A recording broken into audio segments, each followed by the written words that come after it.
na veuvin kavan miten zong aveuve angkipa pi zingove kadinga thote chu leiset miten le van miten zong vet hoi dinga kasiamzi ahibawe hladai zong na umtawe tin October tarik 13 2023 nin pathin mina keima min zala mi hon now sitting long kipa zo na chive mi hing hi na dola so aha sahi inbox sa direct ang kihowa iza mo tanahong kiho zong le vanui so ha sama ma hi mi hing hi na dala ahi vanga langkhara ka kipa na khat chu bange chi le mi te ho sia the mi te chia mui the mi te dem the ka hi le wang amo te tunga kaleng tai hallelujah tu ne honen chilaya hon zong mi ten ang dem sia the le amo tunga leng na hitawi azia chendung minun nom te hitawe azia chu ta sa zong vana zong I go ding u pathin ang pi hita sin pathin ka thang wa e Uzian tu ne honen hi oh anom tama hallelujah mi te dem sia the le oh mi te vet da the hagau thilla vet da the ya itang ho hi igel phale pathin lo pina itang ziau hi chi ka genu de Matthew bung nga chang som le khat le som le ni I vet ki le mi ten keima zia ahing ho siat won ahing ho siat din ahing bol siat wa zo age zo wa siat na chin tenga ahing he chiangun na hampa uhi kipa unlen na satai nuamun vana nuaman dingo athupi ma hi to bang ma in masatanga masanga wa gol nei ten zong anabol gen the wi hi chi masanga zol nei hon thim ga hon zong ha sat na gen the na anatho ve chi tunen hi lai siang thowa pani mu hi thu ziain tun honin kasopi te I zakai thilum zong le pathian de banga hin khwa mang deu chi hi igen ut hi wanin tun tauna khat neutin tauna item diung sei katen anangai chet vo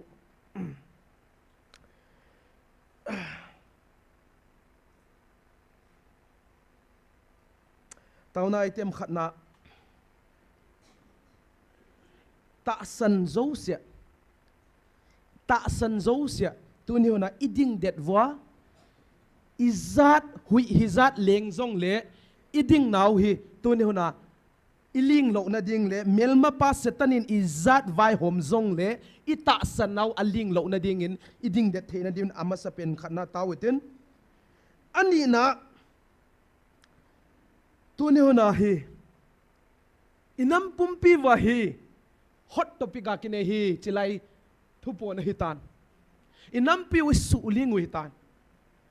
suling choi la ai hello zong hum non lo hi ita san lo pen thu tuam ata san le ta san lo thu tuam tu ne na ai hello kum non lo hi a hin la pathenin am pathenin hi ata san ho chau dinga hung hi lo hin inam pum pia dinga hung hi zain inam pumpin itasan vo inam pumpin adia khola khang no te hian lan huchel le ta mi zo sein inam pumpia wa itasan theina dengun tunin tawitin tuni hon he alina athumna dingin anung tol black slide aiwanga black slide hilam ki hello hagaw gelo hon aman cha hi wanga abang cha lam ki hello amani hi na ki hello wa tuni na hla cha tam piumin chi ho zong he setan thanga para a odo ilado wa pathian dei banga hin khwa mang the na ding tawitin chiteng thuma din chun tawitin tuni lem chang bang tawitin taw china chu UST in nei sale pante tuni lem chang bang tawte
Hallelujah lo pi sunung kapathinam pakai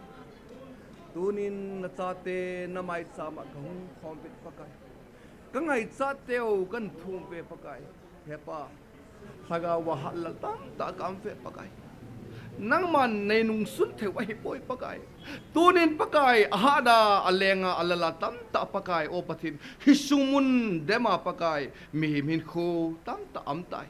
Hizong le pakai da chate tauna ogin wa pakai ki thong jing de ti nang man na sei pakai na mersom na pakai o pathin hisumuna guil hung dingin pakai kanam sung mersom na hisumuna ko na hung ki panin nang man na sei pakai nang man hisuman da chate tauna mai pakai sumit lawa pakai thong jing ding le pakai chi jing ding nang man nemers somwa dai man sa riu ti yong ka hen na mi lo bi ka thang wa we pakai hepa hichil hagau th phone pakai ta asal lawa pakai o mi tam ta backsliding a pakai alung thim pakai wa noi lai se lopina chi zau sa tam ta amjong la tunin nanung kau thei nang ma nau me pakai tunin nang man da sa te ala sam te ho nang man thodo ki ding in mar som ning ka thum ki nei hi sung dang a pakai na sa te khong tau khom pe lagaw mai ka ti kho mo hi pakai kanam sung deu le pakai kagam sung deu kang tau we pakai pakai o patin kain sungu pakai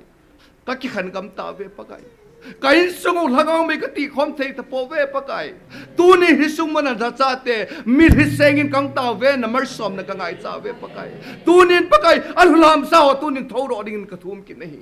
pakai tu nin na cha te ka hat jau po ve kain sung chi wa pakai ka din do wa na lengam na ka to wa na lo pi na ka bol do thei ri be tu nin na cha te taw na o nei san pi wa mar som na nei pi vin tin nazre jesu min ka taw nahi amen hallelujah Kipa amen mabana pa ito nun nuvava umle patien minin lasadingin ko vaile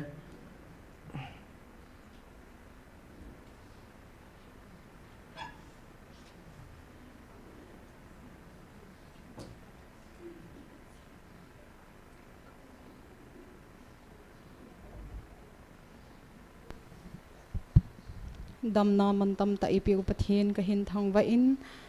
patien in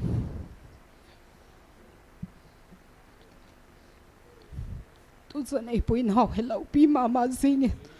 patien thang va sima poi abul tilai town ho ngai to le thua patien in ai puin ho avel velin patien na thang va hite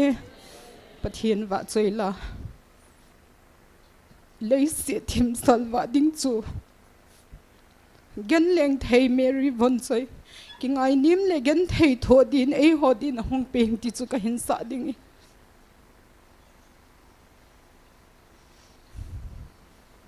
hin la tao boy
Hung bin na ben he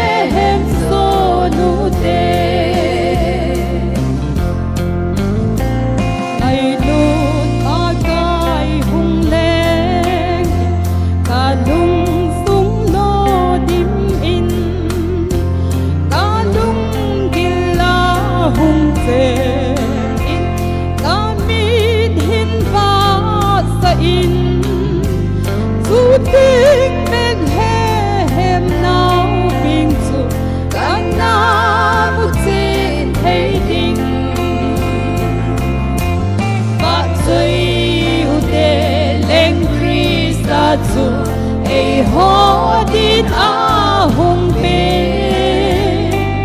malai mi hon lim hi song le ei hon lim mu hi te i te ho to a hung pin na Bethlehem so nu te i te ho to a hung pin na Bethlehem so nu te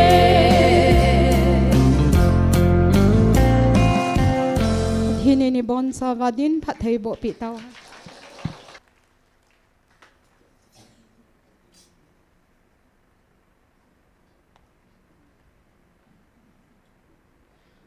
ke pa hoi men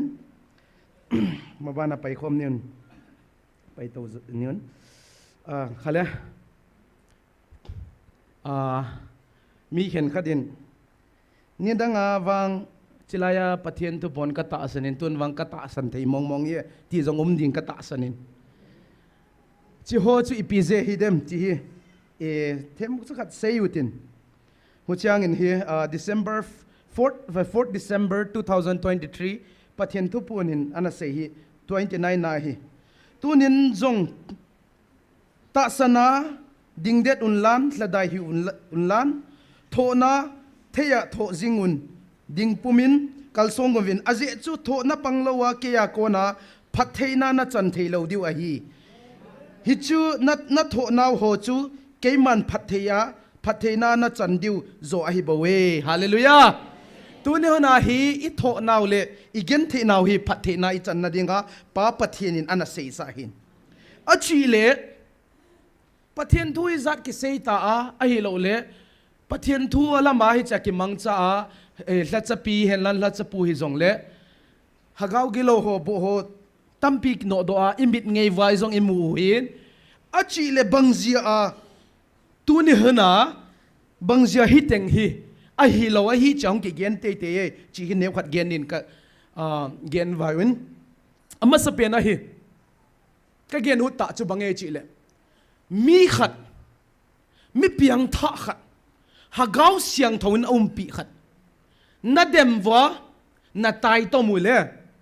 asunga ha gau pen na su lung tha theu asunga ha gau pen hung lung tha chianga hi nanga de ngai thil phalo hung po ding hi chi kang gen hu hi wanin khale ama sa pen in hi bangzia hi tenga taw khom ho hi hi to banga hum ki bole che le ama sa pen hi e ho hi you are dangerous to a kingdom of darkness muthim gama dinga hi nang hi miki chat ne hi ta chu milau huayum mo mizau huayum ne hi bangzia ina chi le khatna hagau thua kibul phi kibul pu mo foundation det nei te huchianga hi ani na hi Holy Spirit hagau siang thawin pi ta te hiu ho huchianga not only that spiritual power hagawa thilbol the na zong nei te hiu ho huzia to ne na melma pa dinga hi melma di ta hi taw ve huzia hi tenga I taw naw hi aha dan hi hulama thangting lama ten zong kom theit vo ve chi la pathianin ahung vil chang azong ha sa ka sa we ti zo achi le tu ne hona hi pathian o za ata sana pathian o ahung vel chang azong melma pate ha gau kilo ho hi thim thei lo hi lewang nang le ke zong apa to ata chu tu ne hona hi iti aza tum de hamo tunin pathian thu puen pathian hingsing pathian di ta nei hiu vle huzia tu ne melma pa dinga vet da pen le amu lengam ki su chimi theding tu ne I taw khom jewa a mel mate lengam ha gau gi lo lengam chu tu ne na chim zung zung hi ta hin tu ne na hi huzia hi mel mate dinga vet da ta hi ta ve hallelujah yang san che diu hi bangzia chele melma pa setan lengam chu isu lingwa hi ta hi huzia isu ling chau hilawa hung chip na lai ding a chim chau hilawa gal zona zong in lai ding hallelujah aziat pen mel ma pa hagau gilaw in zong pathen thula asang na pen le ka ki chan na pen chilai mu na he ti chu September tarik thuma 2025 vanoi le se da pathen thua ka ki chan na pen chilai mu na he ti chu ko setan lengam zong sia pangkhom leong zong ka ki chat na lai ti chu chilai mu di chu setan in zong a ki chat na mun pathen in zong Michael Vandil in zong chilai mun thenga ang declare sa na mun hi hallelujah thil lau pi ta ta thil kidang ta ta bol do theina mun ding na lai inam pia ding zong inamu kitung ding nang zong hinalai vanoi salva dinga tu neu na hagau mei chi kwang na muno ni ko kan le vanoi in zong ang het din alai ang het changa tu neu na o KUKI zo cha ten pathian di ta nei ta ve pathian ni na pi ta ve ti ang het changa tu neu na pathian inamu pa bangang pa sa ding ang de ta sai tan diu zong a thupi e so pi te allo pi e i bol the nau zong a thupi e tu neu nin i ham pat dan hui tam pi me gen zong le gen seng ding hi lo hi ta sa thila ka gen hi achile hagau thila pathen thua tu ne na hagau siang thawin pathian in o ta hungvel chikala pathen thua asang na di pen lo hi thil da nga wang ka hepon ama ta in o ta hungvel chi pen pathen thua dia nga asang na pen hi ta na pom lo le zong le kho poi dang ma siale pha het na hi tan ai la tu na atasan hon wang katasan che che uve na dem lai seu katasan uve ka ke pul de uve ka de uve ka hak san che che uve hallelujah tu ne ka hang san che che uve nobody can stop us because God is with us pathian kalam wa pang hi tu ne koi man bang mang lo thelo ding hi azia ben light versus darkness wa to muthim ki hawi tu ne which one you want to become? Koi lam da support dia. Nang khura ki ngai. Va lam da pang dia. Mia lam da pang dia. It's up to you. Ai wanga chilaya tao khom ho wang. Va lam ka peng ho ve. Pathen lam ka pang ho ve. Hing sing hat sung nong pathen lam ka pang ho ve. Hallelujah. Hu changin. Tu ne hona hi chilai do khanga tau zo se hi pathenin hagawa thau nu i chu. Hagawa thau nui chi changa spiritualia hagawa hi bol theina tamping de lai di hiu lopi pathian lopi na zong kilang che che na lai ding bol thei pathian na ko na ha spiritualia hagawa bol theina zong tu sanga hung tu pi che che na lai ding hi hallelujah inam chau chau hi lau ding nam dang hon zong ham padang nei na lai di we ho ko na pat chi chu ipi ham chi le pathian na sei sa hi chu Hujanga tu ni hona hi ita sanau hi tu ni na isu det che che ule tu ni hona hi imba chal che che diu chu I hello wang ha oiza pumang chan again tan inam sungwa ata san jo tama ta khu ko speaking a jong tama tam hitai ko zo speaking a jong ai wanga kilang lo hi ka so pite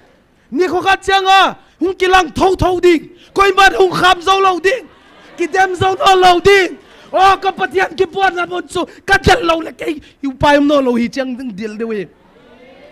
tu ni hunin enun ka so pite I ma chal che chu hi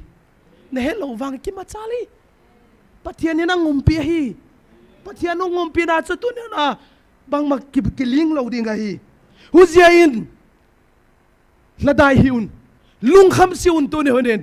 Asia pen patianin Michael Vandil na in muna nga muna sapi ti arizo no mai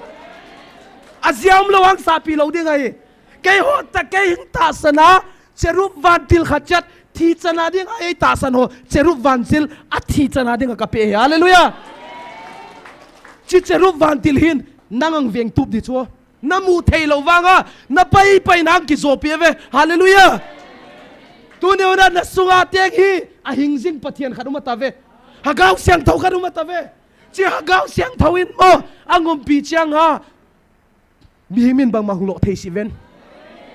gen theina na tuan in zong last moment na gen tanga na ding zong le pathian nang ding pi ding hi bal thim gawa mu maya ding ko ye ipu pau Eliza mole right yes Eliza bal thim gawa maya ding chu yes 450 maya ding ama ngem tanga ding ai wanga zalila som nga bal them ga maya ding chu ai wanga pathian na ding pile melba ta te zo chu he is not alone angem tanga mi lo ve anunga ding pi ma ve tu ni na pathian o za ta san teong inungang ding pi gi ge ta ve lung neu thei po ve ka so pi te hang sanun ken ka tu ma ve if you are my God nang pan pi lo le ka pathian nei si cha ka challenge lo if you not deliver from the evil you are not my God but hitenga hung ki puang le Calvary cross a hing tan pa ka pathian di ta na hile you gonna deliver me ka hagaw siang tau nang ngumpi ding ka kaboy na nang ding pi ding ka che tu ne na ka thum cha jong pathian nang ngumpi hallelujah I can feel it I can feel it ken jong ka feel te hagaw siang tau nang ngumpi mi bang kanunga bang zat geng jong le tu ne na kang ding pi khat ka ki he de no jong ang ding pi khat ding da ki he ding ka ta sa ne gari ka tol jong le mi dang theu ave di dang le ka phu ka kik chai di ku kanung lama fet chang theu ang ding pi khat hi ang veng khat hi mu thei lo khat hi hu koi na ge ne chile hing jing hat chung nung pathian ne na sei til dang hi poi hu jiang tu ne honen ka so pi te lung deu hiu vin la dai hiu vin hak san u vin kal swan jing nu te kal swan jing u te ka so pi te mi di piang lo thei dam if God is with us who can be against us he jing e pathian ei lama pang le mi min bang mang lo thei lo ding azia chu David zong khang no na khang dong mel ma pa Goliath chu he's a giant million ta wedding a zong ki chanum ta a hi wang ha mel ma pa ma ya dingam chu ko ye ipizeham amar pathina ta san ji chu ama hana azoding wang ata san pon ading pi pan at zo sading ata san ji chu tu ne honen ang ding pi pan ang galang zo sading tu ne ke lung deu sa sion min ipizat order sim zong le lung neu sion azia pen nanunga ang ding pan ang ding sa di tu ne na kaiman ka cancel ni na hive ti pa pathini chula ta san na zong ang cancel ding ujianga ta san na chau hilawa hagawa zong ang cancel la lai di ko inam sungwa hiteng tengka chai masang se van noi ka vel loading ti pa ko yam pathini hallelujah and kan bi Israel te zong di khol le ka vel ding aiwa achai na ding hitai ti chu achile ai hoi first priority hi chu hallelujah tu ne ona inam songo he pathenin ang suchil di a process a chi chu chi process a chun na bui lo di chu ne thimu wa ka so pite kata san pite ka ngai lut te tu ne honin enun na ta san how da su det wa tu ne na a process grape na sa pa maleng ho pa glenga na ya leng pi na grape leng pi ga hi wine na ang ki bang khat chang ha it was crushed mun thim la ya ki koi chu wine chi chang zu thing ta tui ta su the na ding ha mun thim lai ta ki koi chu mun thim la bang ki koi ding ki process in chen ang po do pa le champagne tui ta wine tui ta ang po do chu tu ne una zong e ho zong hi a process a chia mun thim lai tang ki koi ding a hen ai wanga a result pen hi hung hoi ding a hi a thing ta pathina ding a nga thing ta hung ding hi ve hu jain tun hunin ka so pi te we need to be strong hang san to ayum de hi bang jain ai chile ka sei banga chu tu ni huna hi lungkesim hagaw siang to nang pi te hi tawin pathin ka thang va e khale bang hele tauna khat nei kirutin yes tauna item de ung sei katin chipale tauna khat nei diu hin anam ama sapen in hi inam sungwa hi khamna the zong hadin drugs zong hadin prostitute numai kizo ailo le unemployment ya nam sungu gen the na tampi thovin hite zo se jong pathianin iko na ding in kata sanin pathian ko na iza the na ding jong tu ni na hi hite zo se inam sungwa ha sanna khangdong sung la zong kha ha kham thei gui thei le se tan thanga o zo sia te ila do theina dingun amba sapen in tawitin ani na hi mun tuam to ma isangam tau khom kiloi khom hian lan ta san na za a I fejia hung ki attack in lan tu ni hona ta san ta te mun tuam to ma te hasat gen the na to te zong tu ni tau pi tin athum na inam sungwa pathienin ngai lut na namu ka tung de te hin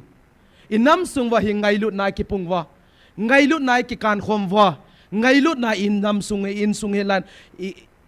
I society sung hi zong le ngai lut na hin khoi mang the na dingin chiteng tu ma chun tawitin tau chai na chu bangkhat pa mang chai umang chai nung nei sale pan te tun ilem tang bang tau ten mabanat chal ki tau te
kakipa uve hepa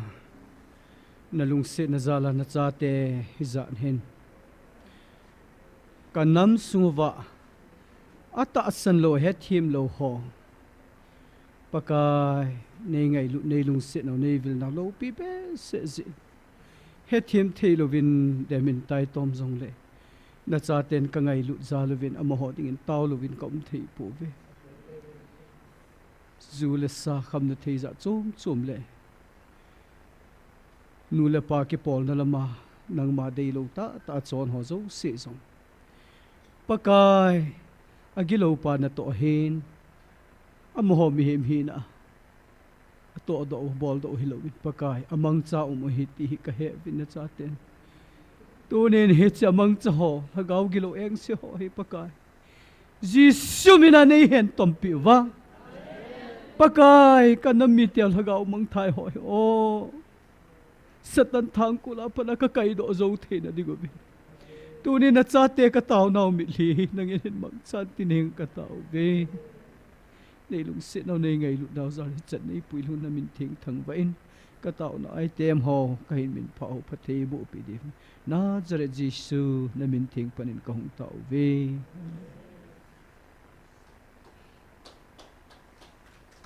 ti pawin phat nin liven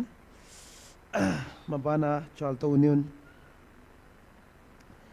niun he kapuana mama khat ngen ningen chu kang se zo changin he phat hi sorry na lam mano anin tunin he hobung khara he local committee di kitelovin kitel dongzoin he ade ibanguna machalovin achingun aka kaitavin achila hobung lam kai member khat pan chu ipsa ta machile local committee a kazau theina ding en hi zu ka don nga ye ti local committee ka zau theina ding local committee ka zau theina ding zu ka don nga in poisa jong tam pp ka pe nga ye ti chu i society atung hitan a hobung min bang sei pong ka den a hi zong le tu ni hona ka sei nom ta chu kita na ta po ka so pite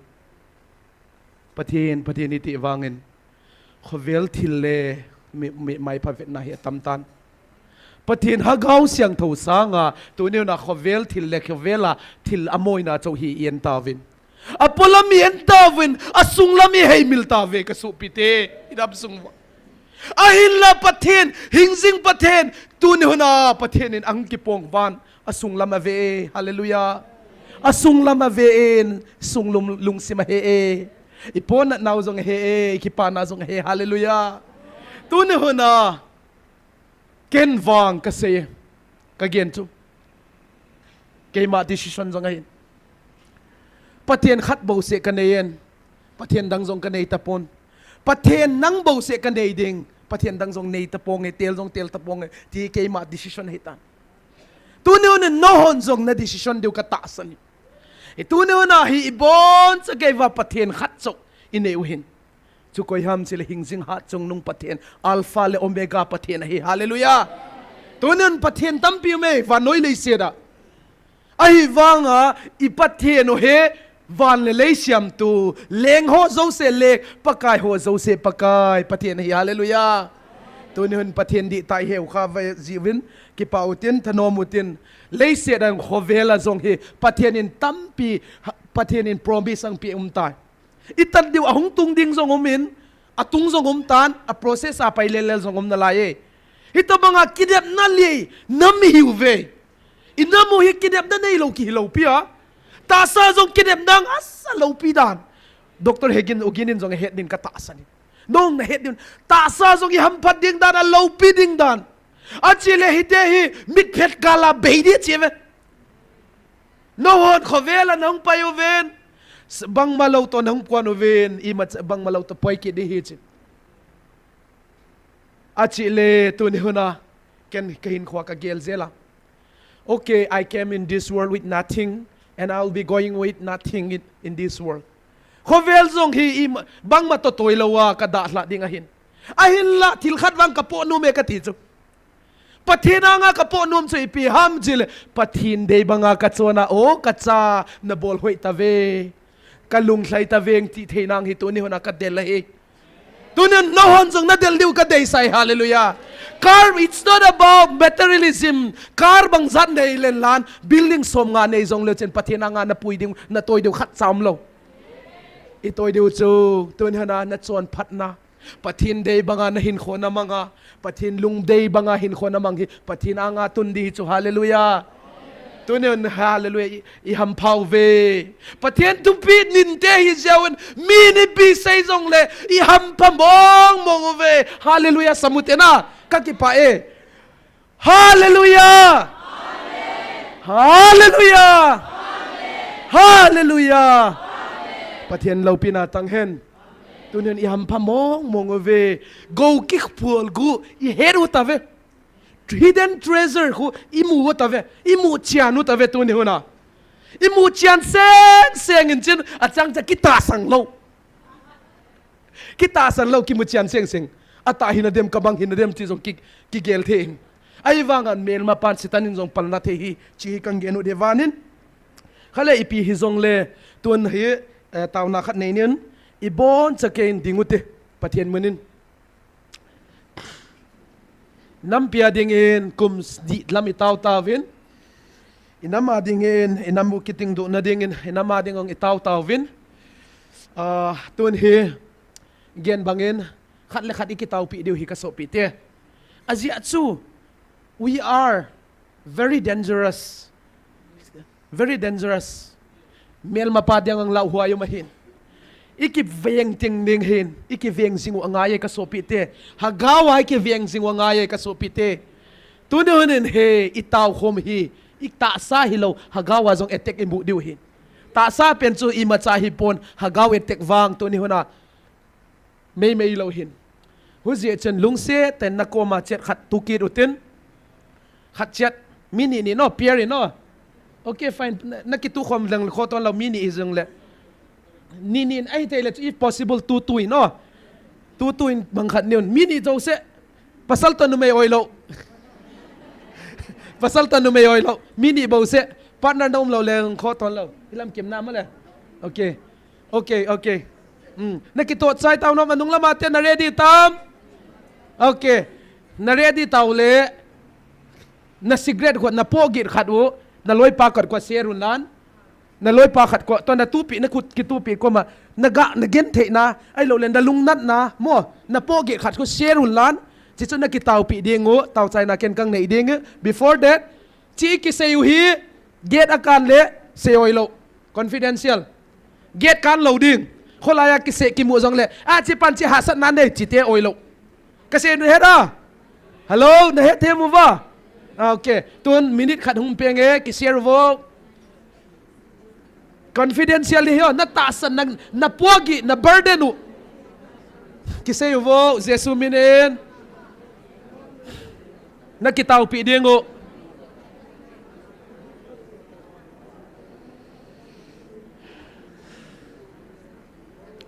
na chay hutam good he pate chay na ilohin nga zebutin awal zong di agang zong ki dihin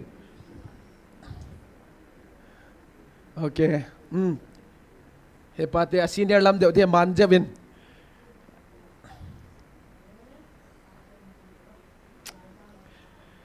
miza din say hiu tango na pogi ujo okay iman charo le no le tawun lan no le dingun lan ai wangun nakitu de dewa tunilem tang bangin taw ten ken taw chai nang nei tang Hallelujah magpo naken mo na nuwag ko kahing doon natate doon itan siyang nahin mapoy natin at hukin na lang hallelujah nuwag ko kahing doon hepo kapogi na kita kapogi na kita nama to magkahing semkya kapogi sa usin na mo siya lagi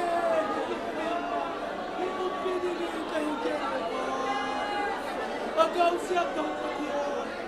daw lawan patiya daw guys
lung setumang pa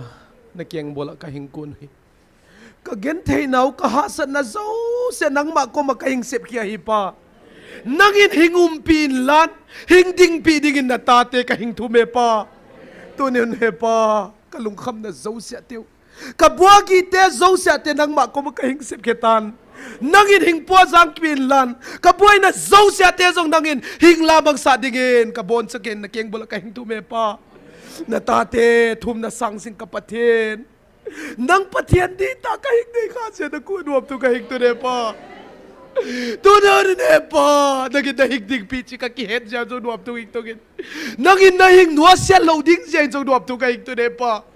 hingding pisigin lan hingum pisig digin song nakiang bola kahing tume pa o tunen pa nangin pa o za ta santen wang tunen pa tilang me lamdang nale kikhet nang man na hingkhen khiat ding hei ta sian jong nom tu kahing tu ni tilbang ke ma katantong wa tiltung te jong apwadan jong siam theina dong nang man hing peding kahing ne pa tune huna ka kikhop na hunsung wa na dei lo zonga ka hab kha kom khale nangin thulo hingai dama kagen khata sun le ka bol tew nang man gol zola hingumpi tan chin kom kangen he tunung ki kending kay tawen garia paiding king ha pangiding loy ka umoven nangin boy na bang mamlo ke damta in lumteng tungsa jingni khoting zong le nang maanga taw khom thedingan nang mi nang ta san cha te le mi siang thote nang man hing pui khom kiding in kaing tu me pa lopina pa toina nang man hing tang tan chin hiteng tenga sisan man tamang le kamang pa Jesu Christ min sang tan kom kangen he amen ipame patien na boven